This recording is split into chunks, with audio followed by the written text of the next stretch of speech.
Hashtag her father's wealth, the nanny story, part 2. I began taking care of Cinderella from the day she was born.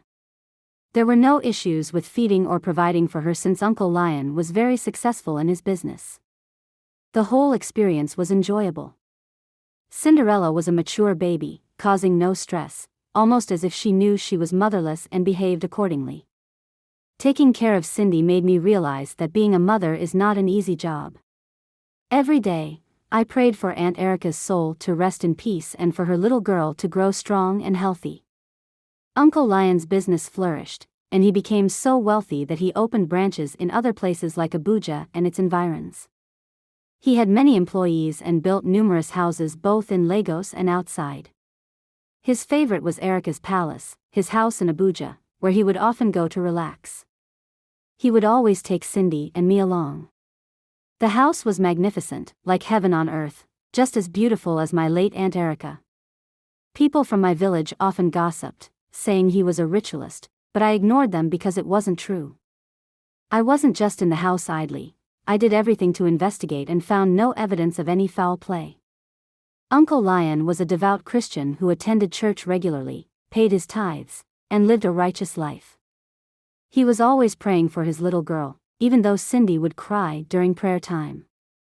Watching her grow was amazing. When Cindy was old enough to start nursery school, taking her there every day was challenging because she was a daddy's girl and always wanted him to take her. Uncle Lyon was very close to her, they slept in the same room, and he often took her to his office since she was 6 months old, and she wouldn't cry until they returned. Cindy enjoyed her father's company immensely. If I needed to take her somewhere, Uncle Lyon would have to bribe her with juice and biscuits, and he had to drop us off. People who didn't know our story often mistook me for Cindy's mother and Lyon's wife, even though I was just a young girl. I often wondered how people thought that way. Days turned into weeks, weeks into months, and months into years, and soon, Cindy was 5 years old.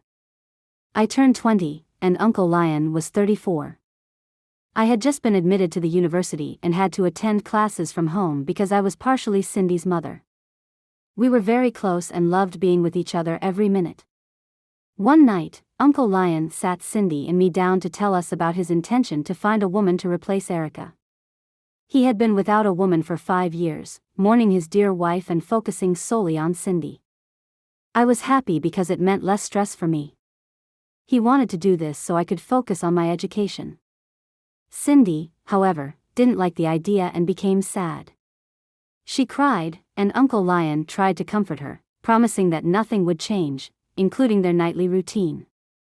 Despite his assurances, Cindy refused to stay in his room that night and preferred to be alone. We stayed up all night comforting her. The next morning, when Cindy was at school, Uncle Lyon asked if he was making the right decision.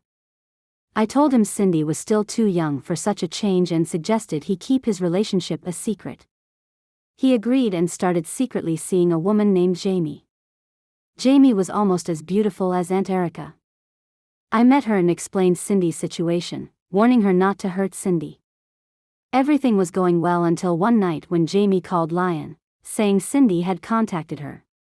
Cindy somehow knew about Jamie and had warned her to leave her dad alone because he wasn't done mourning her mom. How did she get to know about Jamie? We don't know. We had to invite Jamie over since she was aware of her already. Despite Jamie's efforts, Cindy was unwelcoming and even insulting, making Jamie's visits very uncomfortable. Uncle Lyon blamed me, saying it was because I had told Cindy about her late mother. But Cindy was smart and asked many questions about her mother, and I felt it was right to tell her the truth. Cindy made Jamie spend her nights in the guest room and would constantly remind her that she was enjoying another woman's hard work. I tried to stop her, but all efforts were to no avail. Jamie broke up with Lyon after her visit. This pattern continued with several women, each time ending in a breakup because of Cindy. I partially enjoyed it because some of the women were mean. When Cindy turned 7, Uncle Lyon introduced a woman named Diana. Diana was different. She was kind and tolerant of Cindy, enduring the slaps, insults, and sleeping in the guest room. Cindy almost loved her but couldn't fully accept her because she didn't want to lose her place in her father's heart. Diana was not ready to give up. She made it clear that she loved Lyon as if her life depended on him, and she would do anything to prove that. Cindy put in so much effort to make Diana break up with Lyon, but she endured all the frustration for love's sake.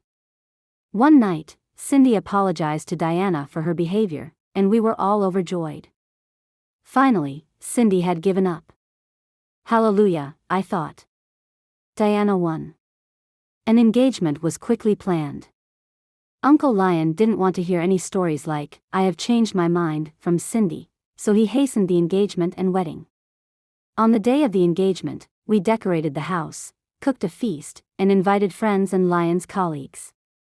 Cindy happily assisted. We cooked together in the kitchen. Just as the celebration was in full swing, Uncle Lyon received a call that Diana had been bitten by a snake and rushed to the hospital. He ran out of the house with some of his friends to see her. The rest of us prayed fervently for her recovery, but sadly, Diana passed away.